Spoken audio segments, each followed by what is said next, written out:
Hello बच्चों, math meaning classes में एक बार फिर से आपका स्वागत है। देखिए बच्चों, अभी हम जो है आरक्षक का पेपर सॉल्व कर रहे थे। जो पेपर हमारा कब का था, 19 अगस्त 2017 मॉर्निंग शिफ्ट का पेपर था। इसके हमने 7 क्वेश्चनों को सॉल्व कर लिया था। तो उससे हमें एक आइडिया मिल गया कि भाई किस तरीके के क्वेश्चन जो है आरक्षक यानी कि कांस्टेबल के एग्जाम में पीईबी, जिसको हम पहले व्यापम के नाम से जानते थे, पूछता है। तो ये एक आइडिया लेने के लिए ही हम क्या करते हैं, प्रीवियस ईयर के क्वेश्चनों को सॉल्व करते हैं, क्योंकि लगभग क्या होता है उसी टाइप के क्वेश्चन हर बार सेट किए जाते हैं। थोड़ा सा बस क्या होता है, डेटा बदल दिया जाता है। तो चलिए आपका ज़्यादा समय ना लेते हुए शुरुआत करते हैं 8वें क्वेश्चन से कि 8वां क्वेश्चन आपके पेपर में क्या पूछा गया था। यानी कि 19 अगस्त 2017 का जो मॉर्निंग शिफ्ट का पेपर था उसमें 8वां क्वेश्चन क्या पूछा गया था। तो चलिए आते हैं 8वें क्वेश्चन पर। देखिए देखते हैं कि 8वां क्वेश्चन क्या था। तो यहाँ 8वां क्वेश्चन आपके सामने, एक मंदिर में 25 बेलनाकार स्तंभ है। एक मंदिर है, उस मंदिर में क्या है, 25 बेलनाकार मतलब बेलन के आकार के, बेलनाकार का मतलब क्या, बेलन के आकार के स्तंभ में मतलब खंबे हैं। प्रत्येक स्तंभ की त्रिज्या कितनी दी है, 28 सेंटीमीटर। कितनी दी है, 28 सेंटीमीटर। तथा ऊंचाई कितनी है, तो आप कहेंगे 4 मीटर। उन स्तंभों की पेंटिंग की लागत निम्न होगी, जबकि पेंटिंग की लागत 8 रुपये प्रति वर्ग मीटर है। ये आपका क्वेश्चन है। देखिए बात कर रहे हैं कि कितने स्तंभ हैं। तो अगर हम स्तंभों की बात करें तो टोटल 25 स्तंभ हैं। और स्तंभ कैसा है, बेलन के आकार का। तो देखिए बेलन कैसा बनता है, तो आप कहेंगे सर बेलन कुछ इस तरीके का डायग्राम होता है, जिसमें नीचे और ऊपर टॉप पर क्या होता है, सर्कल यानी कि वृत्त होता है, और कुछ ऊंचाई तक वो जाते हैं। तो अगर हम इसको मेंशन करें बेलन को, तो देखिए इसमें ये त्रिज्या होती है, इसके केंद्र से इसकी परिधि तक की दूरी, इसकी बाउंड्री तक की दूरी। तो इसको हम किससे डिनोट करते हैं, तो आप कहेंगे त्रिज्या आर होती है। ये ऊंचाई होती है जिसको हम एच बोलते हैं। ठीक है, अब इसकी यहाँ पर त्रिज्या कितनी दी है, तो आप कहेंगे सर क्वेश्चन में त्रिज्या में 28 सेंटीमीटर दे रखी है, जबकि ऊंचाई कितनी दी है, तो आप कहेंगे सर हमें 4 मीटर दे रखी है। पहली चीज ये ध्यान रखना, क्वेश्चन में 1 सेंटीमीटर है 1 मीटर है, तो यूनिट का कन्वर्जन जरूरी है। ठीक है, इसके बाद बात करते हैं कि स्तंभों की संख्या। तो संख्या कितनी है, 25 है। चलिए अभी तो हम बात कर रहे हैं केवल डेटा आपको क्या क्या दिया है उसकी। उन स्तंभों की पेंटिंग की लागत निम्न में से क्या होगी, आपको बतानी है, जबकि पेंटिंग की लागत 8 रुपये प्रति वर्ग मीटर है। तो बताइए बेलन में पेंटिंग कहाँ होगी। अगर स्तंभ बना रखे हैं तो स्तंभ क्या होता है, स्तंभ के ऊपर छत रहती है, नीचे जमीन रहती है। तो नीचे और ऊपर तो कहाँ होती, पेंटिंग नहीं होती। मतलब अगर ये स्तंभ खड़ा है तो यहाँ पर दीवार होगी, इसकी छत होगी और नीचे जमीन होगी। तो स्तंभ में जो पेंटिंग होगी वो उसके वक्राकार पृष्ठ में होगी। जो वक्र के आकार का पृष्ठ है उसमें क्या होगी, पेंटिंग होगी। जैसे ये पेन है, अगर हम इस पेन की बात करें, अगर इस पर हम छत रख दें और इधर ये जमीन पर रखा हुआ है, तो पेंटिंग आप कहाँ करोगे, ये वाले सरफेस पे। तो ये जो गोल सरफेस है इसको वक्राकार पृष्ठ बोलते हैं। तो पेंटिंग कहाँ होगी, वक्रीय पृष्ठ पर होगी। तो चलिए पहले हम बेलन की सारी बातों को समझ लेते हैं। तो बेलन क्या होता है, तो बेलन एक 3 डायमेंशनल आकृति होती है। बेलन क्या होता है, बेलन एक 3 डायमेंशनल यानी कि त्रिविमीय आकृति होती है। तो हम बात कर लेते हैं त्रिविमीय आकृति की। तो त्रिविमीय आकृति क्या होती है, तो समझ लें इसको, जिसमें लंबाई कॉमा चौड़ाई और ऊंचाई हो, लंबाई चौड़ाई और ऊंचाई हो, उसको हम क्या बोलते हैं, त्रिविमीय आकृति कहते हैं। तो बेलन किस में आती है, 3D में आती है। इसको 3 डायमेंशनल बोलते हैं या त्रिविमीय आकृति बोलते हैं। पहली चीज तो हमने ये समझ लिया कि बेलन किस प्रकार की आकृति है। अब बेलन क्या होता है, जिसका निचला तल एक क्या हो, वृत्त हो, और उसको आप क्या करें, ऊपर तक यदि जाते हैं तो यानी टॉप और बॉटम उसके दोनों क्या होते हैं, वृत्त के आकार के होते हैं। तो ऐसी आकृति को हम बेलन कहते हैं। अब इसमें क्या क्या होता है, देखो इसमें एक वक्र पृष्ठीय क्षेत्रफल होता है, आयतन होता है, संपूर्ण पृष्ठीय क्षेत्रफल होता है। तो सारी चीजों को एक एक करके समझते हैं। एक तो होता है इसमें आयतन, ठीक, आयतन। दूसरी चीज होती है इसमें वक्र पृष्ठीय क्षेत्रफल। तो हम वक्र पृष्ठीय क्षेत्रफल को समझते हैं कि वक्र पृष्ठीय क्षेत्रफल क्या होता है। तो दूसरी चीज जो उसमें होती है वो क्या होती है, वक्र पृष्ठीय क्षेत्रफल, वक्र पृष्ठीय क्षेत्रफल। तो वक्र पृष्ठीय क्षेत्रफल जानेंगे कि भाई क्या होता है। फिर हम बात करेंगे कि संपूर्ण पृष्ठीय क्षेत्रफल क्या होता है बेलन का। ये सारी चीजें किसके डिस्कशन कर रहे हैं, बेलन की। ठीक है, तो एक क्वेश्चन के माध्यम से आप क्या कर लेंगे, बेलन का क्या, संपूर्ण पृष्ठीय क्षेत्रफल, संपूर्ण पृष्ठीय क्षेत्रफल। तो ये तीनों चीजें किसकी हैं, बेलन की हैं, आयतन, वक्र पृष्ठीय क्षेत्रफल और संपूर्ण पृष्ठीय क्षेत्रफल। तो अगर हम आयतन की बात करें तो देखिए इसकी अगर त्रिज्या r है, ऊंचाई कितनी है h है, स्मॉल h है। तो यदि आप क्या करें, इसके सरफेस का क्षेत्रफल निकालना है, तो सरफेस में क्या दिख रहा है आपको, इसके सतह में क्या दिख रहा है, तो आप कहेंगे सर वृत्त दिख रहा है। तो वृत्त का क्षेत्रफल क्या होता है, अगर आपसे पूछा जाए तो आप कहेंगे सर पाई आर स्क्वायर होता है। और क्षेत्रफल को यदि किससे गुणा कर दें, आप ऊंचाई से गुणा कर दें, तो क्या बन जाता है, आयतन। क्षेत्रफल को यदि ऊंचाई से गुणा कर देते हैं तो क्या बन जाता है, आयतन। तो यहाँ देखिए बेलन का आयतन कितना आया, तो आप कहेंगे sir pi r square h, एक चीज निकाल ली। अब हम बात करते हैं वक्र पृष्ठीय क्षेत्रफल की। तो वक्र पृष्ठीय क्षेत्रफल जो बेलन का है वो घुमावदार है, वो एक पूरा क्या है, सिलेंडर टाइप का इस तरीके का। तो जो वक्र पृष्ठीय क्षेत्रफल होता है, तो जो वृत्त की परिधि होती है, तो वृत्त की परिधि कितनी होती है, तो आप कहेंगे sir 2 pi r. 2 pi r का यदि हम ऊंचाई से गुणा कर दें तो क्या निकलेगा, वक्र पृष्ठीय क्षेत्रफल। 2 पाई आर यानी कि वृत्त की परिधि का यदि हम ऊंचाई से गुणा कर दें तो क्या निकलेगा, वक्र पृष्ठीय क्षेत्रफल। तो देखिए क्या हो जाएगा, 2 पाई आर एच, ये आ गया वक्र पृष्ठीय क्षेत्रफल। अब हम बात करते हैं कि संपूर्ण पृष्ठीय क्षेत्रफल क्या होता है। तो वक्र पृष्ठीय क्षेत्रफल में अगर आप ये ऊपर वाली सतह जो ऊपर दी है और ये नीचे वाली सतह, इन दोनों को जोड़ दें तो क्या बन जाएगा, संपूर्ण पृष्ठीय। क्योंकि वक्र पृष्ठ में केवल आपने घुमावदार एरिया जो था साइड साइड का वो लिया, नीचे और ऊपर का टॉप और बॉटम नहीं लिया। तो टॉप में क्या है, सर्किल, और बॉटम में भी क्या है, सर्किल। यानी कि अगर आप दो वृत्तों के क्षेत्रफल निकालकर वक्र पृष्ठीय क्षेत्रफल में जोड़ दें तो क्या बनेगा, संपूर्ण पृष्ठीय क्षेत्रफल। तो हम कह सकते हैं कि संपूर्ण पृष्ठीय क्षेत्रफल क्या होता है बेलन का, तो आप कहेंगे वक्र पृष्ठीय क्षेत्रफल, वक्र पृष्ठीय क्षेत्रफल प्लस 2 इंटू वृत्त का क्षेत्रफल, 2 इंटू वृत्त का क्षेत्रफल। तो देखिए हम जानते हैं वक्र पृष्ठीय क्षेत्रफल 2 पाई आर एच होता है, 2 इंटू वृत्त का क्षेत्रफल पाई आर स्क्वायर होता है। तो यहाँ से क्या कॉमन आ रहा है, 2 पाई आर, तो 2 पाई आर आप कॉमन ले लेंगे तो यहाँ बचेगा एस, यहाँ बचेगा आर। तो आपका संपूर्ण पृष्ठीय क्षेत्रफल जो है 2 pi are, are plus H होता है। तो बेलन में आयतन हमने जाना, संपूर्ण पृष्ठीय हमने जाना, संपूर्ण पृष्ठीय क्षेत्रफल हमने जाना और वक्र पृष्ठीय क्षेत्रफल हमने जाना, ठीक है। अब बात कर रहे हैं कि पेंटिंग करानी है, तो आपको पता है कि पेंटिंग कहाँ होगी।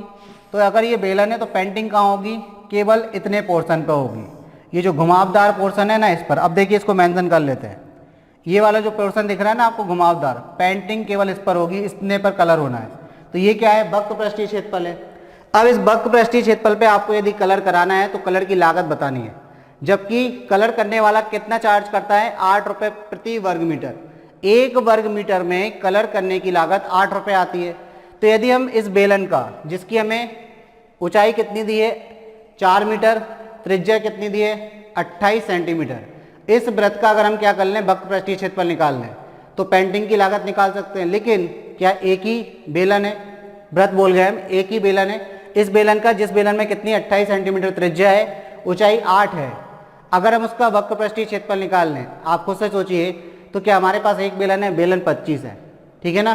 तो पहले हम एक बेलन का वक्र पृष्ठीय क्षेत्रफल निकालेंगे, फिर 25 बेलनों का वक्र पृष्ठीय क्षेत्रफल निकालेंगे, यानी कि 25 से मल्टीप्लाई करेंगे। फिर हम क्या करेंगे, आपको पता है 1 वर्ग मीटर की लागत 8 रुपये, तो 8 से मल्टीप्लाई कर देंगे तो हमारा आंसर आ जाएगा, ठीक है। तो चलिए आगे देखते हैं अपन। तो हमें पास त्रिज्या कितनी है, तो आप कहोगे सर 28 सेंटीमीटर त्रिज्या है। ऊंचाई कितनी है, तो आप कहेंगे सर 4 मीटर है, ठीक है। और कितने बेलन है, तो हमारे पास 25 बेलन है। बेलन की संख्या कितनी है, बेलनाकार जो स्तंभ है उनकी संख्या कितनी है, 25। तो चलिए क्या निकालते हैं हम, वक्र पृष्ठीय क्षेत्रफल। वक्र पृष्ठीय क्षेत्रफल, जो बेलनाकार स्तंभ है उसका वक्र पृष्ठीय क्षेत्रफल क्या होगा, तो आप जानते हैं 2 पाई आर एच, ठीक है। अच्छा एक चीज और मेंशन कर लेना, नहीं तो आप कहेंगे सर पाई का मान नहीं बताया। ये जगत जननी है, आप सभी जानते हैं कि पाई का मान क्या होता है। पाई का मान 22/7 होता है, सभी जानते हैं। जैसे जगत मामा होते हैं ना, इस तरीके से ये क्या है, आपको नोन है। पाई का मान सभी जानते हैं 22/7 होता है, फिर भी बताना जरूरी है। तो यहाँ लिख लीजिए पाई का मान कितना है, 22/7। अब आपका ये कंप्लीट हो गया बेलन के बारे में। अब अगर बेलन से रिलेटेड क्वेश्चन आएगा तो आप तुरंत बना लेंगे। चलिए तो आगे बढ़ते हैं। देखिए हमने देखा कि 2 पाई आर एच क्या होता है, वक्र पृष्ठीय क्षेत्रफल बेलनाकार स्तंभ का। अब हमें क्या दिया, ऊंचाई मीटर में दी है, त्रिज्या सेंटीमीटर में दी है। समस्या समाधान कैसे करें, तो भाई सेंटीमीटर को मीटर में बदलना है। तो आप जानते हैं कि 1 मीटर में क्या होते हैं भाई, तो आप कहेंगे सर 100 सेंटीमीटर होते हैं। तो 1 सेंटीमीटर में कितने मीटर होंगे, तो आप कहेंगे सर 1/100 100 मीटर होंगे। देखिए ये क्यों समझाना पड़ रहा है, क्योंकि आपको पता होगा कि यदि सेंटीमीटर को मीटर में बदलना है, छोटी यूनिट को बड़ी यूनिट में बदलना है, तो आपको क्या भाग देना पड़ता है, जबकि बड़ी यूनिट को छोटी यूनिट में बदलना होता है तो गुणा करते हैं, मतलब मल्टीप्लाई करते हैं। यदि आपको मीटर को सेंटीमीटर में बदलना होता तो 100 से मल्टीप्लाई करते, यदि आपको सेंटीमीटर को मीटर में बदलना है तो क्या करेंगे, 100 से डिवाइड करेंगे। चलिए तो डिवाइड कर देते हैं, तो हमारी रेडियस क्या आ जाएगी। चलिए तो त्रिज्या की बात कर लेते हैं। यहाँ त्रिज्या कितनी आ जाएगी, तो r बराबर कितना है 28, इसमें 100 से भाग लगा देंगे तो ये हो जाएगा आपका 0.28 मीटर। ठीक है, अब देखिए यहाँ भी त्रिज्या मीटर में और ऊंचाई भी कितनी मीटर में। चलिए अब रख देते हैं वैल्यू, तो वैल्यू रख देते हैं 2, पाई की वैल्यू तो आप कहेंगे सर 22/7, आर की वैल्यू कितनी तो आप कहेंगे सर 0.28, एच की वैल्यू कितनी तो आप कहेंगे सर 4, 7 से कटेगा 7 चौक 28। अब देखिए दशमलव अगर आप हटा देंगे तो बटे में 100 आएगा, बहुत अच्छी बात हो जाएगी। 2 × 22 × 4 × 4 और बटे में क्या लिख दिया हमने 100 लिख दिया, क्योंकि 100 से भाग देना किसी भी संख्या में बहुत आसान होता है। दाएं हाथ तरफ से 2 अंक बाद दशमलव लगा देना, 2 अंक बाद क्या कर देना है, दशमलव लगा देना। तो 100, 1000, 10,000, 10 इन संख्याओं से भाग देना बहुत ही आसान होता है, इसलिए हम इसको अभी काट नहीं रहे। ठीक है, अब आप देखिए ये तो क्या आया, एक बेलन का, ये क्या आया, एक बेलन का वक्र पृष्ठीय क्षेत्रफल हमें निकालना है, कितने बेलन का है 25 का, तो इसमें किससे मल्टीप्लाई कर दें, तो आप कहिए 25 से कर दीजिए। तो 25 बेलनों का क्या आएगा, अब काट दीजिए। देखिए 25 चौको 100, जहां फायदा देखें ना वहां लाभ उठा लीजिए। 25 चौको 100, 4 से 4 कट गया, तो देखिए ये कितना आ गया, तो 22 चौक कहेंगे आप 88, 22 चौक 88 इंटू क्या हो जाएगा 2, तो देखिए 8 दूनी 16 की 6 से लेकर 8 दूनी 16 17, 176 हो गया। 176 क्या हो जाएगा वर्ग मीटर, क्षेत्रफल क्या में आएगा वर्ग मीटर में, तो यानी कि 176 वर्ग मीटर एरिया है जिसमें आपको पेंटिंग करानी है। और पेंटिंग की लागत कितनी है, तो आप कहेंगे 1 वर्ग मीटर में पेंटिंग की लागत 8 रुपए है, तो हमें कितने में करानी है 176 में। तो हम क्या कर दें भाई 176 इंटू 8 कर दें, तो टोटल लागत निकल आएगी। क्या निकल आएगी, लागत कितनी है, कितने रुपए लगने हैं वो निकल कर आ जाएंगे। तो देखिए 8 × 48 की 8 हासिल में 4, 8 × 7 = 56 और 4 × 60 की 0 हासिल में 6, 8 × 8 और 6 14, तो 1408 रुपए ये आपका आंसर है। तो चलिए ऑप्शन की तरफ बढ़ते हैं, देखते हैं ऑप्शन कौन सा है। तो 1408 आपका ऑप्शन ए जो है आंसर हो जाएगा। 1408 रुपए क्या हो जाएगा, आपका आंसर हो जाएगा। आई थिंक, आई होप, ऐसा हम सोच रहे हैं, ऐसा हम समझ रहे हैं, ऐसा हमारे दिमाग में आ रहा है कि आप तक बात पहुंच गई है। आपकी जो दिमाग के दरवाजे हैं, दिमाग में कितने दरवाजे, 5, ठीक है, पहला दरवाजा खुल गया, पहुंच गई बात। साथ में ध्यान रखना, ये चीज भी याद रखनी है आपको, सारी चीजें आपको, आयतन, वक्र पृष्ठीय क्षेत्रफल, बेलन का संपूर्ण पृष्ठीय क्षेत्रफल, ये भी इधर से ही करते जाना है। यदि आप ब्रॉड स्टडी नहीं करना चाह रहे, थोड़ा थोड़ा करके भी पढ़ना चाह रहे हैं ना, तो आपकी सारी चीजें इधर से ही तैयार हो जाएंगी। ठीक, चलिए तो बढ़ते हैं अगले क्वेश्चन की तरफ और देखते हैं कि भाई अगला क्वेश्चन क्या पूछा गया था आपके 2017 के पेपर में। तो देखिए अगला क्वेश्चन है क्वेश्चन नंबर 9। यदि एक वर्ग का क्षेत्रफल 16 वर्ग सेंटीमीटर है तो वर्ग भुजाओं के मध्य बिंदुओं को, तो वर्ग की भुजाओं के मध्य बिंदुओं को जोड़ने वाली रेखाओं से निर्मित वर्ग का क्षेत्रफल क्या होगा। देखिए हम बाकायदा आपको प्रूव करवा देंगे, लेकिन ये मौखिक क्वेश्चन है, इसका आंसर 8 आएगा।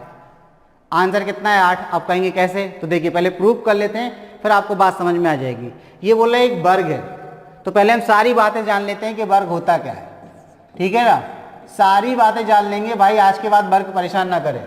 तो वर्ग क्या होता है, एक ऐसा चतुर्भुज जिसकी सभी भुजाएं क्या होती हैं, बराबर। मान के चलिए हमने ए, बी, सी और डी एक चतुर्भुज बनाया, इसकी चारों भुजाएं कैसी हैं, बराबर, यानी कि ए बी बराबर, बी सी बराबर, सी डी बराबर, डी ए। अगर इन सबको हम स्मॉल ए नाम दे दें, स्मॉल ए दे दें कि ए बी की लंबाई स्मॉल ए, बी सी की लंबाई स्मॉल ए, सी डी की लंबाई स्मॉल ए और डी ए की लंबाई कितनी, स्मॉल ए, तो यानी कि चारों भुजाएं कैसी हैं, आपस में बराबर। तो एक ऐसा चतुर्भुज जिसकी चारों भुजाएं क्या होती हैं, बराबर होती है, वो वर्ग कहलाता है। वर्ग में 2 विकर्ण होते हैं, वर्ग में 2 विकर्ण होते हैं। अब अगर हम बात करें कि विकर्ण क्या होते हैं, तो अब अगर आपको बता दें कि विकर्ण क्या होते हैं, तो आप कहेंगे सर विकर्ण विपरीत शीर्षों को जोड़ने वाली रेखा को विकर्ण कहते हैं। तो देखिए ए एक शीर्ष है, उसके विपरीत कौन सा है, सी है, तो विपरीत कौन से शीर्ष हो गए, ए और सी। अब इनको जोड़ने वाली रेखा कौन सी है, ए सी। तो एक विकर्ण ए सी हो गया। एक विपरीत शीर्ष कौन सा है, सी है और डी है, और इसके विपरीत कौन सा है, बी है। तो एक कौन सा हो गया, बी डी हो गया। तो टोटल कितने विकर्ण होते हैं वर्ग में, 2 विकर्ण होते हैं। एक तो आपका ए सी है और एक कौन सा है, बी डी है। और दोनों विकर्ण कैसे होते हैं, तो आप कहेंगे सर बराबर होते हैं। वर्ग के दोनों विकर्ण कैसे होते हैं, बराबर होते हैं। और वर्ग की चारों भुजाएं कैसी होती हैं, बराबर। तो अगर हम भुजाओं को मेंशन करें तो आप कहेंगे सर ए बी बराबर बी सी बराबर सी डी बराबर डी ए बराबर स्मॉल ए। वर्ग की चारों भुजाएं बराबर। वर्ग का प्रत्येक कोण भी बराबर होता है, यानी कि कोण ए बराबर कोण बी बराबर कोण सी बराबर कोण डी बराबर 90 डिग्री। प्रत्येक कोण कितने का होता है, 90 डिग्री का। वर्ग के विकर्ण एक दूसरे को समकोण पर समद्विभाजित भी करते हैं। वर्ग के विकर्ण एक दूसरे को समकोण पर, यानी कि यहाँ 90 डिग्री का एंगल बनाते हैं। समद्विभाजित करने का मतलब, अगर ये पॉइंट क्या है, ओ है, ये पॉइंट ओ है, तो ओ सी बराबर ओ ए और ओ बी बराबर ओ डी होगा। और साथ में ही क्या होगा, ये एक दूसरे पर परपेंडिकुलर बनाते हैं, यानी कि 90 डिग्री पर काटते हैं। तो वर्ग के विकर्ण एक दूसरे को समकोण पर समद्विभाजित करते हैं। ठीक है, इतनी चीजें हमने वर्ग के बारे में जानी। वर्ग की विपरीत भुजाएं बराबर भी होती हैं और समांतर भी होती हैं, ये एक और चीज है, तो इसको भी ध्यान रखना। तो चलिए लिख लेते हैं। पहला पॉइंट क्या है, पहला पॉइंट है कि वर्ग के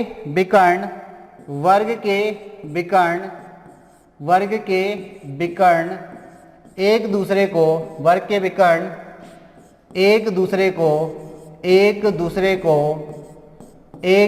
को समकोण पर समद्विभाजित करते हैं। समकोण पर द्विभाजित करते हैं, यानी कि परपेंडिकुलरली बाइसेक्ट करते हैं, समकोण पर समद्विभाजित करते हैं। तो वर्ग के विकर्ण एक दूसरे को समकोण पर समद्विभाजित करते हैं, पहली चीज। दूसरी चीज की अगर हम बात करें तो दूसरा पॉइंट क्या है, तो आप कहेंगे सर आपने अभी बताया कि वर्ग की विपरीत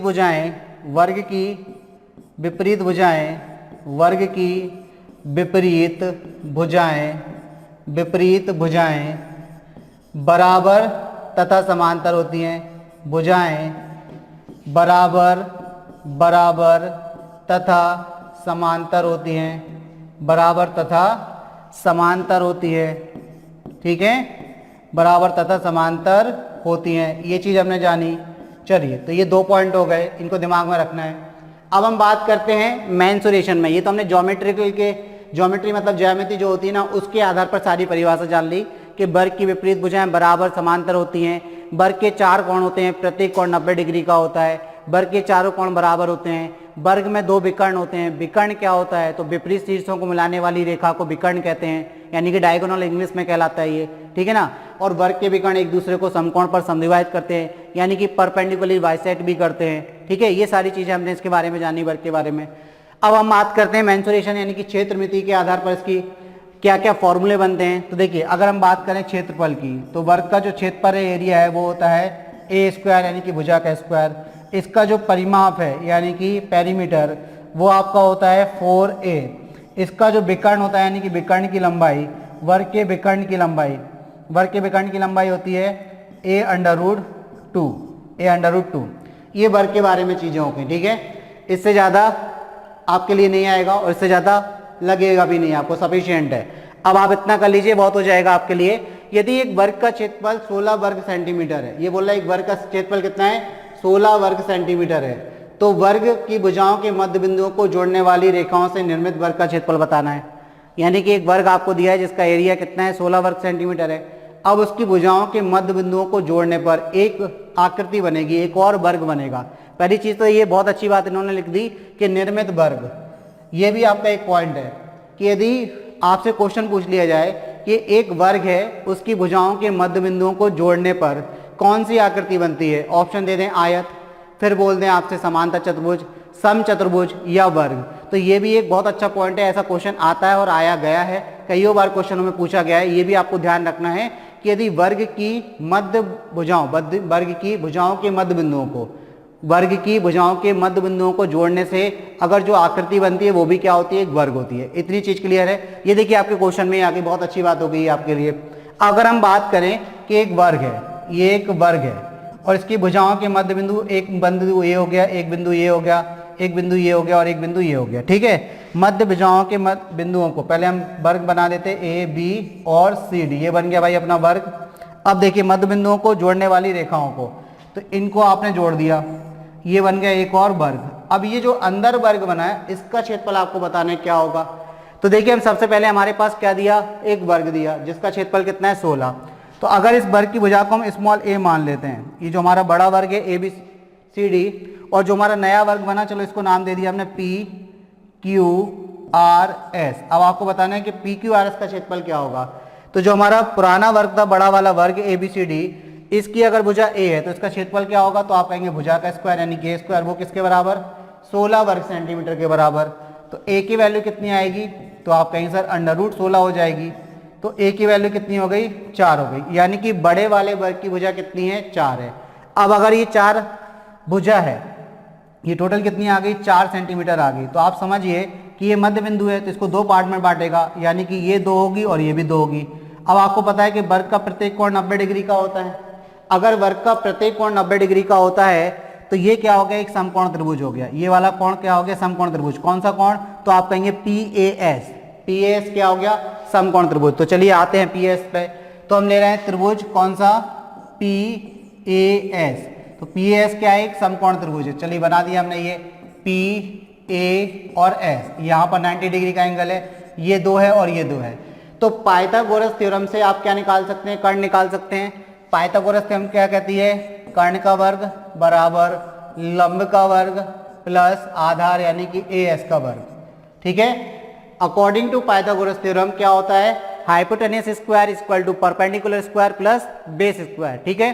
अब देखिए यहाँ पर वैल्यू रख देते हैं। तो पी एस तो हमें निकालना है, तो P S square equal to क्या हो जाएगा, तो आप कहेंगे सर 2 का स्क्वायर प्लस 2 का स्क्वायर, तो ये कितना हो जाएगा, 4 प्लस 4। तो भाई P S square equal to क्या हो जाएगा, तो आप कहेंगे सर 8। 8 को हम कैसे लिख सकते हैं, 4 इंटू 2 लिख सकते हैं। तो पी एस की वैल्यू कितनी आएगी, तो आप वर्गमूल ले लीजिए, 4 का वर्गमूल 2 अंडर रूट में क्या 2। तो देखिए जो छोटा वाला वर्ग था, ये पी एस क्या है, उसकी भुजा है कि नहीं है। चलिए आ जाते हैं, छोटा वाला वर्ग क्या था, छोटा वाला वर्ग क्या है, पी क्यू आर एस है, तो पी एस उसकी भुजा है। तो छोटे वाले वर्ग की भुजा आपने 2 अंडर रूट कितनी निकाल ली, 2। तो छोटे वाले वर्ग की यदि भुजा आपको मिल गई तो वर्ग का क्षेत्रफल क्या होता है, तो आप भली भांति परिचित हैं कि वर्ग का क्षेत्रफल होता है भुजा का स्क्वायर। क्षेत्रफल क्या होता है, तो भुजा का स्क्वायर। तो कौन से वाले वर्ग की निकाल रहे हैं, वर्ग पी क्यू आर एस का क्षेत्रफल क्या होगा, तो आप कहेंगे भुजा का स्क्वायर, इसकी भुजा कितनी है, 2 अंडर रूट 2। तो इसका स्क्वायर करेंगे तो कितना हो जाएगा 4 और अंडर रूट 2 का स्क्वायर 2, तो कितना हो गया ये 8। तो देखिए 8 आधा आया कि नहीं, यानी कि बड़े वाले वर्ग का क्षेत्रफल 16 था तो उसका आधा आया कि नहीं। तो ये तो हमने प्रूव कर लिया। लेकिन ध्यान रखना कि कभी भी आपके पास क्वेश्चन ये आ गया तो अब आपको प्रूव करने की जरूरत नहीं है। आप क्या कर देंगे, डायरेक्ट बड़े वाले वर्ग के क्षेत्रफल को आधा कर देंगे। लेकिन क्वेश्चन क्या होना चाहिए आपके पास, क्वेश्चन इस तरीके से होना चाहिए कि यदि एक वर्ग का क्षेत्रफल 80 वर्ग सेंटीमीटर है। चलिए हमने यहाँ चेंज कर दिया, इसकी जगह पे हमने लिख दिया 80 वर्ग सेंटीमीटर। हमने बोला कि यदि एक वर्ग का क्षेत्रफल 80 वर्ग सेंटीमीटर है तो उस वर्ग के भुजाओं के मध्य बिंदुओं को से निर्मित या को बनाने वाले वर्ग की जो क्षेत्रफल होगा वो कितना होगा। क्वेश्चन फिर से सुन लीजिए, लैंग्वेज थोड़ी गड़बड़ हो गई। यदि किसी वर्ग का क्षेत्रफल कितना है, 80 वर्ग सेंटीमीटर है, तो उस वर्ग की भुजाओं के मध्य बिंदुओं को मिलाने से बनने वाले वर्ग का क्षेत्रफल क्या होगा, तो आप कहेंगे 40। आधा कर देना है, तुरंत आधा कर देना, सोचना नहीं है, क्लियर। और एक चीज और ध्यान रखनी है कि यदि किसी वर्ग की भुजाओं के मध्य बिंदुओं को आप मिलाकर एक आकृति बनाते हैं, एक चतुर्भुज बनाते हैं, तो वो भी हमेशा क्या होता है, वर्ग होता है। बहुत काम की चीज है ये, क्लियर होगी बात। चलिए तो अब बढ़ते हैं अगले क्वेश्चन की तरफ, देखते हैं कि भाई अगला क्वेश्चन क्या है। तो देखिए यहाँ अगला क्वेश्चन, देखिए अगले क्वेश्चन पे जाएं उससे पहले तो थोड़ी सी चीज और समझ लें। ये जो आपके बहुत काम की चीज है, ये जो हमारा ऐप है स्टडी अड्डा ऐप, इसको तुरंत डाउनलोड करें, अभी डाउनलोड करें। वीडियो को पॉज करके सबसे पहले आप क्या काम करें, गूगल प्ले स्टोर पर जाएं, गूगल प्ले स्टोर पर जाकर स्टडी अड्डा सर्च करें, आपको कुछ ऐसा लोगो दिखेगा स्टडी अड्डा का, उसको डाउनलोड करें। क्यों डाउनलोड करें, क्योंकि आपको देखिए यहाँ पर फ्री ऑफ कॉस्ट कोई भी चार्जेस नहीं लिए जा रहे हैं, फ्री ऑफ कॉस्ट सारे कोर्सेज अवेलेबल हैं। आप किसी भी एग्जाम की तैयारी इस प्लेटफॉर्म से कर सकते हैं। यदि आपके घर में कोई छोटा भाई बहन है वो एकेडमिक की तैयारी कर रहा है, जैसे आपका 6, 7, 8, 9, 10, 11, 12 कोई भी एग्जाम की तैयारी कर रहा है, आपका एकेडमिक की तैयारी प्लस उसके अलावा एसएससी, सीजीएल, सीपीयू, इसके अलावा आपके स्टेट लेवल के एग्जाम, कांस्टेबल, एसआई वगैरह, लेखपाल वगैरह, कोई भी एग्जाम की अगर आप तैयारी कर रहे हो, आपको सारे वीडियो लेक्चर, यहाँ तक कि आपको प्रीवियस ईयर के पेपर विथ सॉल्यूशन इस ऐप में प्रोवाइड होंगे। ठीक है ना, तो तुरंत डाउनलोड करें, देर ना करें। चलिए अगले क्वेश्चन की तरफ मूव करते हैं। देखिए अगला क्वेश्चन क्या है, तो अगला क्वेश्चन है 750 रुपए को ए बी और सी के बीच इस प्रकार बांटा गया कि ए अनुपात बी बराबर 5:2, बी अनुपात सी बराबर 7:13 है, तो ए को कितने रुपए मिले। तो ए को कितने रुपए मिले, देखिए जो अनुपात दिया है इसका मतलब क्या है कि ए और बी को जितना पैसा मिल गया होगा उन दोनों पैसों का क्या किया हमने, अनुपात बनाया। वो अनुपात कितना निकल कर आया, वो अनुपात 5:2 निकल कर आया। ठीक है, फिर बात हो रही है कि बी और सी को जो पैसा मिला उसका अनुपात कितना है, तो 7:13 है, और टोटल पैसा कितना बांटा गया, तो आप कहेंगे सर 750 रुपए बांटे गए। अगर कुल 750 रुपए बांटे गए तो आपसे पूछा गया है कि ए को कितना मिला। तो देखिए कैसे करेंगे इस टाइप के क्वेश्चन को। यदि आपके पास अनुपात दिया है ए अनुपात बी बराबर कितना है, तो आप कहेंगे सर 5:2 दिया है। ठीक है, और आपसे पूछा जाए कि भाई बी अनुपात सी कितना दिया है, तो आप कहेंगे सर बी अनुपात सी बराबर 7 अनुपात कितना दिया है, 13 दिया है। अगर हम कैसे भी करके ये निकाल लें कि ए अनुपात बी अनुपात सी कितना है, मतलब जो पूरा पैसा था 750 वो ए बी और सी में किस अनुपात में बांटा गया, तो जिस अनुपात में पैसा बांटा गया उस टोटल अनुपात को हम किसके बराबर कर देंगे, 750 के, और वहां से हम 1 यूनिट की वैल्यू निकाल के आसानी से निकाल सकते हैं कि ए को कितना मिला, बी को कितना मिला और सी को। लेकिन पूछा गया है ए को, तो हम किसी की भी वैल्यू आराम से निकाल सकते हैं। तो देखिए कैसे करेंगे। पहली चीज ध्यान रखना, जो आपको तरीका बताने जा रहे हैं उस तरीके में, उस नियम में एक चीज आपको ध्यान रखना है कि अनुपात आपका ए और बी है, मतलब ए पर शुरू होकर कहाँ खत्म हो रहा, बी पर। तो अगर दूसरा अनुपात आपको क्या दिया, बी अनुपात सी, मतलब बी पर खत्म हो रहा, तो बी से ही शुरू होना चाहिए। देखिए बी से शुरू है कि नहीं, तो मतलब आपका प्रॉपर ऑर्डर में अरेंज है। कहने का मतलब ये है कि अगर मान के चलो आपको दिया होता ए अनुपात बी बराबर 5:2 और फिर आपको दिया होता सी अनुपात बी बराबर 13:7, तो ये गलत था, ये क्रम में नहीं था। आपको क्या करना पड़ता, फिर इसको बी अनुपात सी बनाना पड़ता। तो आप यहाँ पर क्या करते, बी अनुपात सी बराबर पलट देते इसको, 7 अनुपात कितना हो जाता, 13। तो क्रम का जरूर ध्यान रखना है, क्रम का बहुत महत्व है। अब क्रम का क्या महत्व है, तो आपको बात समझ में आ रही, इस जो नियम हम लगाने वाले हैं उसमें क्रम का बहुत ज्यादा महत्व है, मतलब ऑर्डर का बहुत ज्यादा महत्व है। चलिए देख लेते हैं। तो अब देखिए ये तो ऑर्डर में आपके पास ए अनुपात बी पर खत्म हुआ, नेक्स्ट रेशियो नेक्स्ट अनुपात किस पर शुरू हुआ, आपका बी से, बी अनुपात सी हो गया। तो अब हमें निकालना क्या है, ए अनुपात बी अनुपात सी निकालना है। कैसे निकालेंगे भाई, तो पहले तो आप वर्टिकली मल्टीप्लाई कर दीजिए, सीधा सीधा गुणा कर दीजिए। तो 5 सतह कितना हो जाएगा, आप कहेंगे 35, तो ये आ गया आपका ए की वैल्यू। फिर आप क्रॉस मल्टीप्लाई कर दीजिए, 2 का गुणा किससे कर दीजिए, 7 से कर दीजिए, तो कितना आ जाएगा, तो आप कहेंगे सर 14, तो ये होगी आपकी बी की वैल्यू। फिर आप क्या कर दीजिए, फिर से वर्टिकली मल्टीप्लाई, मतलब सीधा सीधा गुणा कर दीजिए। तो 13 का मल्टीप्लाई किससे, 2 से, तो कितना हो गया 26। तो देखिए अब पता चल गया हमें कि ए को कितने रुपए मिले, तो आप कहेंगे ए को 35, बी को 14 और सी को 26 मिले।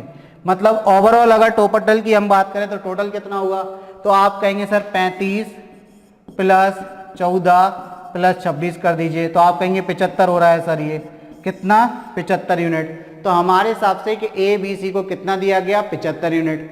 तो अब हम क्या करेंगे, 75 यूनिट की वैल्यू किसके बराबर, तो आप कहेंगे सर 750 रुपए के बराबर, क्योंकि टोटल रुपए कितना बटा 750, और वो किस अनुपात में बटा, 35, 14 और 26 के अनुपात में, यानी कि टोटल 75 यूनिट की वैल्यू 750 के बराबर। तो 1 यूनिट की वैल्यू किसके बराबर, तो आप कहेंगे सर 10 रुपए के बराबर। 1 यूनिट 10 रुपए के बराबर है, तो आपसे क्या पूछा गया, आपसे पूछा गया ए को कितना मिला। तो ए को कितना मिला भाई, तो आप कहेंगे सर 35 यूनिट। तो दोनों तरफ क्या कर दें, 35 से मल्टीप्लाई कर दें। तो दोनों तरफ जब 35 से मल्टीप्लाई करेंगे तो 35 यूनिट की वैल्यू कितनी आ जाएगी, तो आप कहेंगे सर 350 रुपए। कितनी आ जाएगी, 350 रुपए। यही आपका आंसर है। 350 रुपए किस ऑप्शन में दिया है? तो ऑप्शन डी क्या हो गया आपका आंसर हो गया। ऑप्शन डी क्या हो गया आपका आंसर हो गया। आई होप बात आपके दिमाग तक पहुंची। दूसरा दरवाजा भी खुल गया आपका। क्लियर? क्लियर है बात। चलिए तो बढ़ते हैं अगले क्वेश्चन की तरफ, देखते हैं अगला क्वेश्चन क्या है।